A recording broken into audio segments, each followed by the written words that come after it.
तो welcome back. और आज हम पढ़ेंगे इलेक्ट्रिसिटी का सेकंड पार्ट। फर्स्ट पार्ट में हम पढ़ चुके हैं कि किस तरह इलेक्ट्रिसिटी जनरेट होती है, किस तरह आपके घर तक पहुंचती है, कैसे आप उसे यूज कर सकते हो, और डायनेमो क्या है, स्टेप अप ट्रांसफार्मर क्या है, वोल्टेज क्या है, ये सब आप पढ़ चुके हो। तो स्टार्ट करते हैं हमारा सेकंड पार्ट। देखिए इलेक्ट्रिक करंट क्या होता है, rate of flow of charge, यानी कि चार्ज के फ्लो होने की रेट को इलेक्ट्रिक करंट कहते हैं। लेकिन अगर इलेक्ट्रिसिटी की बात होगी तो क्या होता है, इलेक्ट्रिसिटी क्या है, फ्लो ऑफ चार्ज। ठीक, ये दोनों में डिफरेंस है। अब देखिए इसका फॉर्मूला क्या होता है, फॉर्मूले की बात करें तो फॉर्मूला होता है I is equal to Q by T. Sir इसमें Q क्या है, I क्या है और T क्या है। देखिए ये है I equal to electric current, I क्या है आपका इलेक्ट्रिक करंट, Q क्या है चार्ज यानी कि आवेश, जिसकी ऐसा यूनिट क्या बताई थी मैंने लास्ट क्लास में बताई थी, क्या है कूलम, और टाइम इन सेकंड क्या है टी। ठीक, तो समझ में आया I equals to Q by T क्या है। ठीक है, बढ़ते हैं आगे। देखिए करंट की यूनिट क्या है, करंट की यूनिट है एम्पियर। ये क्या है, ऐसा यूनिट है। तो ऐसा यूनिट कई बार एग्जाम में पूछी गई है।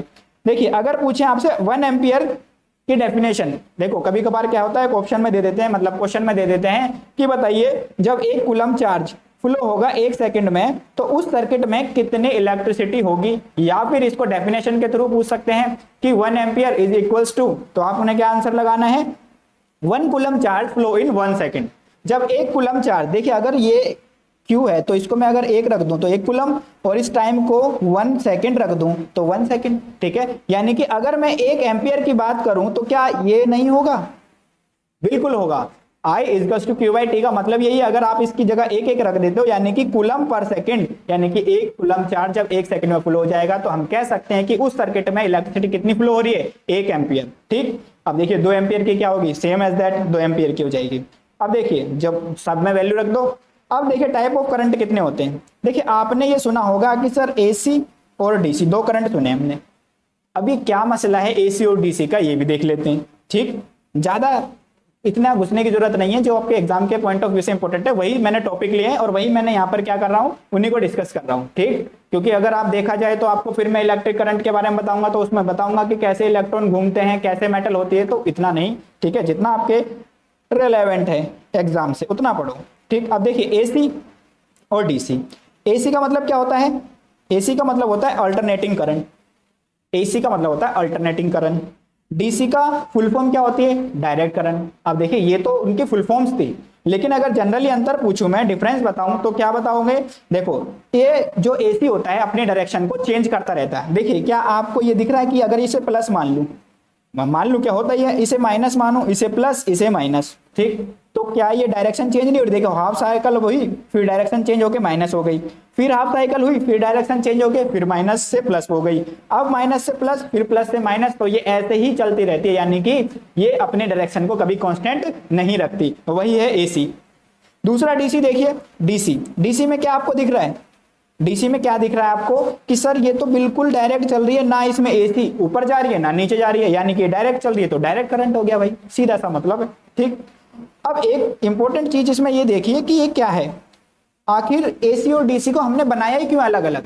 भाई रहने देते, करंट तो करंट होता है, हम दो क्यों एक ही रहने देते ना, क्या हो गया फिर। लेकिन देखिए इन दोनों को अलग अलग क्यों रखा गया है, क्योंकि एसी को तो आप क्या डिफरेंट तरह से यूज करते हो, डीसी को डिफरेंट तरह से, दोनों के अपने अपने ठीक है फायदे और नुकसान है। अब देखिए एसी को स्टोर नहीं कर सकते, ध्यान रखना, एसी को स्टोर नहीं कर सकते लेकिन डीसी को स्टोर कर सकते हैं। और आपको पता है जो एसी और डीसी में डिफरेंस है, वो मेन डिफरेंस यही होता है। ठीक है, एक तो आपकी पोलैरिटी चेंज होती रहती है इनकी, मतलब पॉजिटिव टू नेगेटिव जाता है, और डीसी डायरेक्ट जाता है। दूसरा क्या हो गया, एसी को तो स्टोर नहीं कर सकते लेकिन डीसी को स्टोर कर सकते हैं, यानी कि जो आपके मोबाइल फोन में बैटरी है, ठीक है, जो बैटरीज होती हैं उनमें स्टोर होता है ना चार्ज, यानी कि इलेक्ट्रिक करंट स्टोर करना है तो उस करंट को क्या बोलोगे आप, डीसी। यानी कि जो भी चीज चार्ज होती है उसमें कौन सा करंट स्टोर होता है, डीसी। एसी को हम स्टोर नहीं कर सकते। और ध्यान रखना एसी घरों में आता तो जरूर है, लेकिन वो एडेप्टर जो होता है ना उसके साथ, वो उसे डीसी में कन्वर्ट करके ही आगे भेजता है, किसके पास, बैटरी के पास। बस इसी वजह से उस एडेप्टर को यूज करते हैं, अदरवाइज 2 तार लगाते और फिर सीधे क्या करते, जैसे पंखा फैन ऑन कर रहे हो सब चलाते, लेकिन इसमें ऐसा नहीं करते। ठीक, अब देखिए एग्जाम पॉइंट ऑफ व्यू से जो इंपॉर्टेंट पॉइंट्स है, ठीक है, वो क्या है।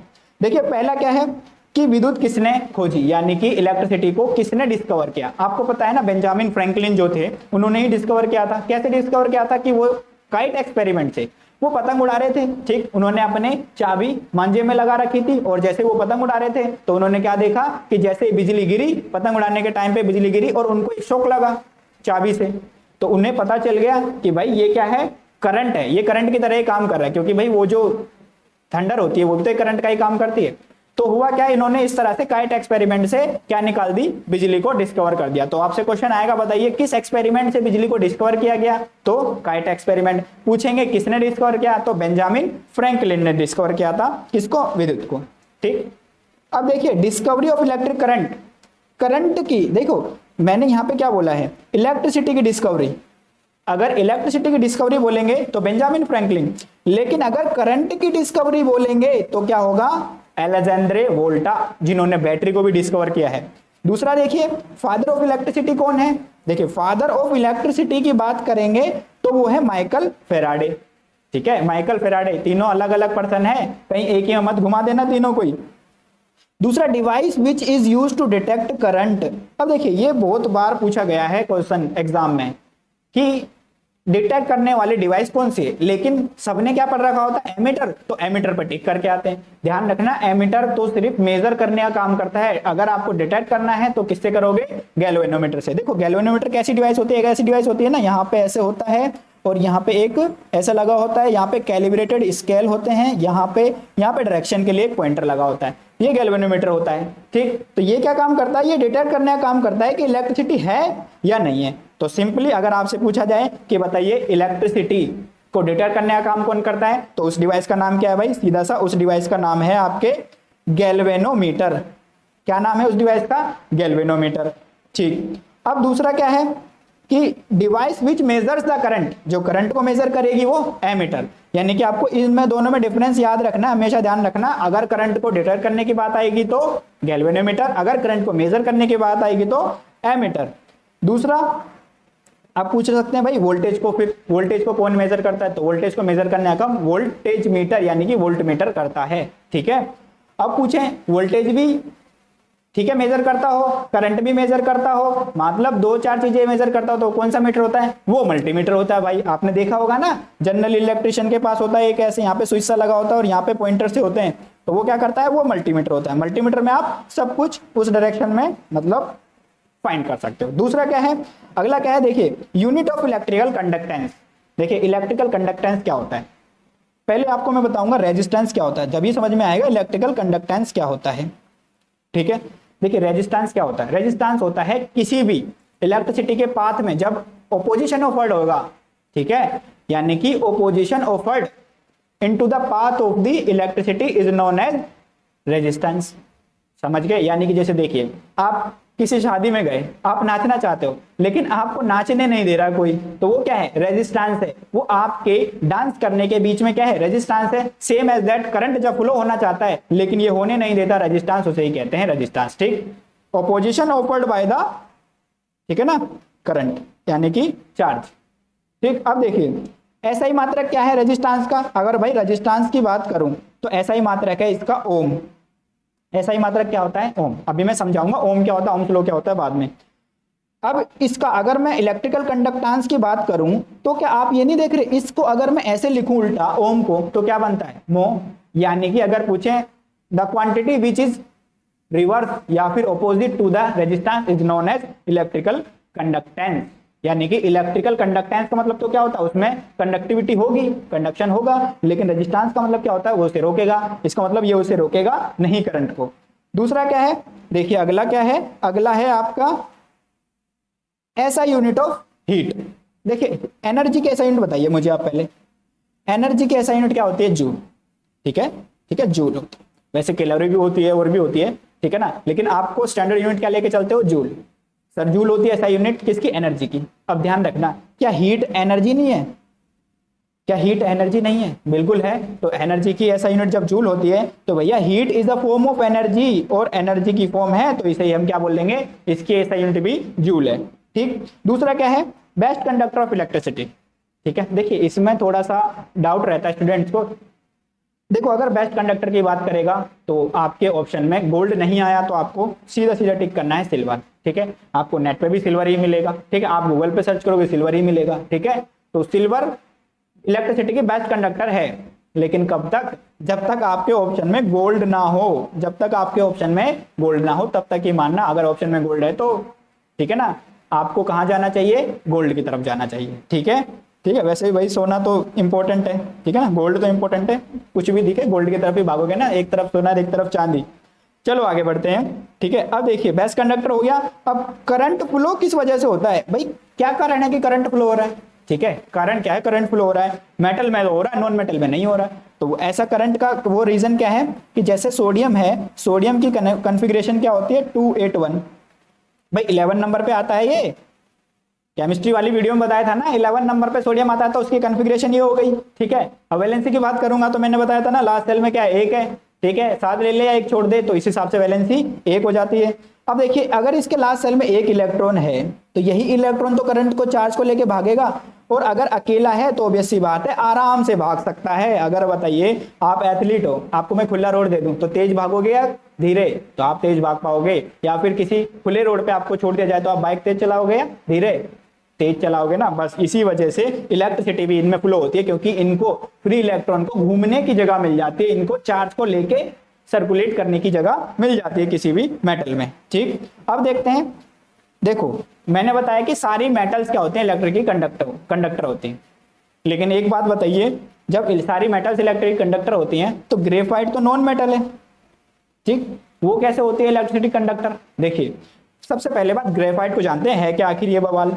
ग्रेफाइट, आपने कार्बन सुना होगा, कार्बन। भाई कार्बन के 3 एलोट्रोप हैं। ठीक है, कौन कौन से? पहला तो क्या होता है? डायमंड। दूसरा क्या होता है? ग्रेफाइट। और तीसरा क्या होता है? C60 fullerene. ठीक है, वैसे तो इसका पूरा नाम है बंकमिस्टर C60 फुलेरिन, ठीक, लेकिन हम शॉर्ट में लिखते हैं C60। ठीक है, ये फुटबॉल लाइक स्ट्रक्चर होता बता रखा है। ठीक है, अब देखिए डायमंड में क्या है? डायमंड हार्ड होता है ना, ठीक, और डायमंड भी एक क्या हुआ? क्या हुआ? नॉन मेटल हुआ, क्योंकि किसकी? नॉन मेटल के ही क्या है? इलेक्ट्रोप। लेकिन ये नॉन मेटल है, ग्रेफाइट भी नॉन मेटल है, ठीक है ना, लेकिन नॉन मेटल का इलेक्ट्रोप होने के बाद भी ये क्या है? कंडक्टर है। क्यों? क्योंकि इसमें फ्री इलेक्ट्रॉन पाए जाते हैं।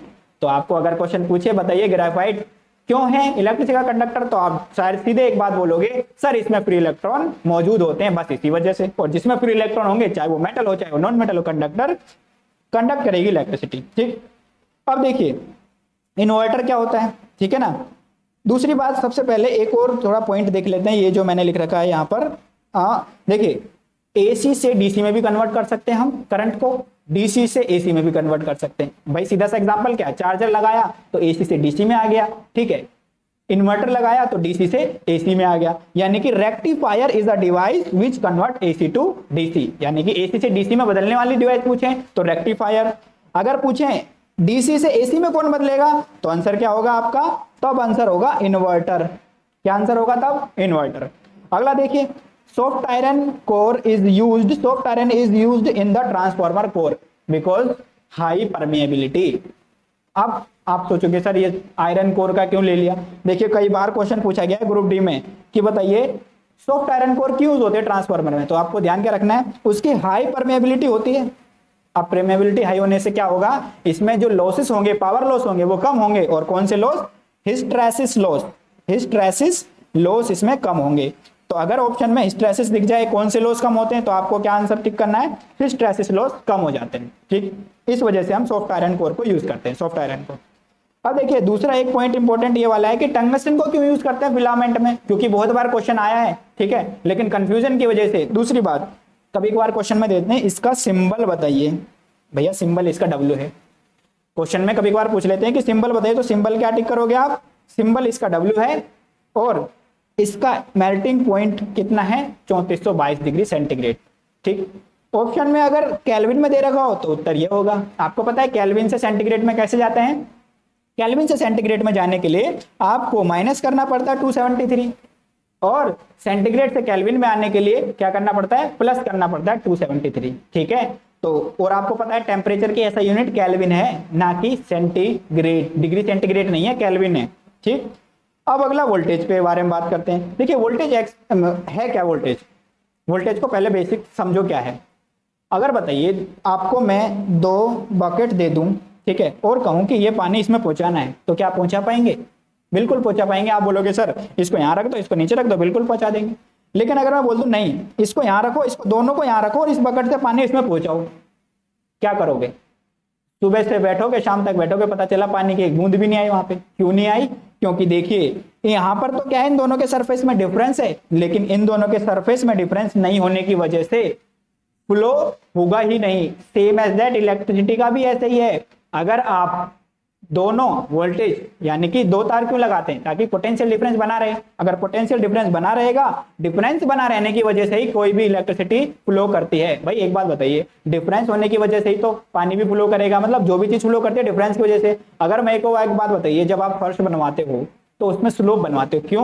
क्योंकि भैया अगर डिफरेंस होगा तो पानी इधर से उधर चला जाएगा, लेकिन अगर सभी तरह से एक जैसा होगा तो क्या पानी इधर से उधर चला जाएगा? बिल्कुल नहीं जाएगा। ठीक, तो वोल्टेज क्या है? यह है difference between the two terminals, और इसे ही दूसरी टर्म का नाम दिया गया है, क्या है वो? Potential difference. ठीक है, यही है पोटेंशियल डिफरेंस। ठीक, हिंदी में क्या बोलते हैं? ये वोल्टेज ही बोलते हैं हिंदी में तो। ठीक है, विभवांतर बोलते हैं पोटेंशियल डिफरेंस को हिंदी में। ठीक है, विभवांतर। ठीक, अब देखिए फॉर्मूला क्या है सर? फॉर्मूला है W V equal to W by Q, V equals to W by Q. अब voltage and current are not same, here the difference is given below. अब आपको पता होना चाहिए कि वोल्टेज और करंट दोनों ही डिफरेंट टर्म्स हैं, दोनों ही डिफरेंट टर्म्स है। अब देखिए यहाँ पे मैंने डिफरेंस लिख रखे हैं। ठीक है, तो सीधी सी बात है, देखिए डिफरेंस क्या है? पहली बात तो पोटेंशियल डिफरेंस होता है ये दो इलेक्ट्रिकल पोल्स के बीच में। ठीक है, जैसे सेल होता है, प्लस और माइनस होता है। करंट क्या होता है? Rate of flow of charge, अभी जैसे बात की हमने। इसका सिंबल V, इसका सिंबल U, सॉरी I। इसका ऐसा यूनिट होती है वोल्ट। वोल्टेज कैसा यूनिट? वोल्ट। बैटरी किसने खोजी? वोल्टा ने। ठीक है, और आपको मैं बोलूं इलेक्ट्रिक करंट की खोज किसने की? वोल्टा ने, अलेक्जेंड्रे वोल्टा ने। ठीक है, वोल्टेज की यूनिट किसके नाम पर है? अलेक्जेंड्रे वोल्टा के नाम पर है। ये भी सारी बातें ध्यान रखना। फॉर्मूला इसका V equal to W by Q. Sir W क्या है? Q तो चलो चार्ज हो गया सर, आपने पहले बता दिया। W क्या है? W है इलेक्ट्रिक वर्क डन। देखिए वर्क डन नहीं, इलेक्ट्रिक वर्क डन है W। ठीक, अब इसका फॉर्मूला तो मैं बता ही चुका हूं, I equal to Q by T. अब एक बात बताइए, अगर आपसे पूछूं एक वोल्ट की डेफिनेशन क्या होगी, तो W equal to I 1 volt equal to क्या होगा? V equal to W by Q है। तो अगर मैं बोलूं एक जूल इलेक्ट्रिकल वर्क अगर पर कूलम्ब को फ्लो कर रहा है, या पर कूलम्ब चार्ज को फ्लो करवा रहा है, तो क्या बोलेंगे हम? उसका सर्किट में वोल्टेज कितना है? 1 वोल्ट। ठीक, अगला देखिए, ऐसा यूनिट क्या है चार्ज की? आपको सबको पता है, ऐसा यूनिट है कूलम। चार्ज की ऐसा यूनिट कूलम। इलेक्ट्रिक करंट की ऐसा यूनिट एम्पियर। ठीक है, ये भी ध्यान रखना सारे। नोबल गैस किस में भरी होती है? बल्ब में। आपको पता है ना, आर्गन गैस भरी होती है बल्ब में। अब देखो पूरी तरह 100% आर्गन नहीं भरी होती, 100% नहीं भरी होती, वो 93% होती है आर्गन, 9 और N2 कितनी होती है? 7% के अप्रोक्स। ठीक, तो ध्यान रखना इस पॉइंट को भी, कि अगर देखो ऑप्शन में अगर सिंगल है तो वैसी बात है आर्गन ही होगा आंसर। भाई ऑप्शन पे डिपेंड करता है ना आपको आंसर। तो जनरली पहली बात अगर आपको दे दें कि भाई आर्गन, दूसरा दे दें नाइट्रोजन, तीसरा दे दें कार्बन डाइऑक्साइड, और चौथा दे दें तो ऑक्सीजन ही दे देते हैं। ठीक है, ठीक है, आपके लिए आसान हो जाएगा सर, ये तो होगा ही नहीं। ठीक है, चलो ठीक है। अब देखिए आर्गन, इसका इस केस में उत्तर होगा आर्गन। लेकिन अगर मैं आपसे कह दूं कि ये कार्बन डाइऑक्साइड क्यों नहीं हुआ, ये क्यों नहीं हुआ? देखिए इनमें भरी जाती है नोबल गैसेस, और आर्गन ही इनमें से नोबल गैस है। आर्गन ही है नोबल गैस, तो ये भी आप सेलेक्ट कर सकते हैं कि नोबल गैस कौन सी है, वो सेलेक्ट कर लो। अगर ऑप्शन 2 में दें, ये आर्गन प्लस नाइट्रोजन, ठीक है, nitrogen plus carbon dioxide, carbon dioxide plus में ऑक्सीजन, ये प्लस में ऐसे दें, अगर दो ऑप्शन दें तो उत्तर कौन सा होगा? ये वाला। ठीक है, चलो यहां तक समझे? ठीक है,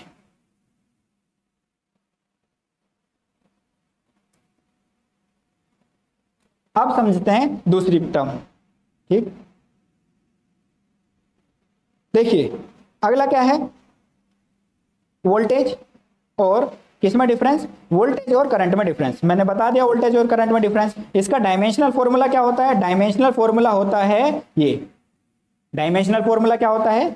M0L0T की पावर -1 और Q।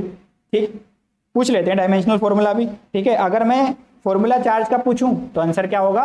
Q equals to Ne, यानी कि एक इलेक्ट्रॉन में जितने भी चार्ज हैं उसको क्या कर दो आप? N से मल्टीप्लाई कर दो। सपोज आपके पास 4 इलेक्ट्रॉन है और एक इलेक्ट्रॉन पे जितना भी मास हो या जितना भी चार्ज पूछे तो उसको मल्टीप्लाई कर दो 4 से, तो आपके पास Q निकल जाएगा, टोटल चार्ज कितना हुआ। ठीक है, तो वही होता है Q। अब देखिए क्या Q का फॉर्मूला ये नहीं बना, Q I इक्वल्स टू क्या होता है Q by T, I equals to होता है Q बाई टी।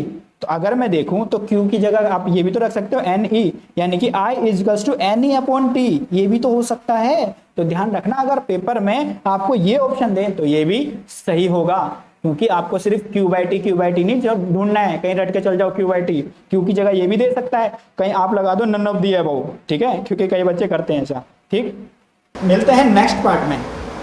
ठीक है।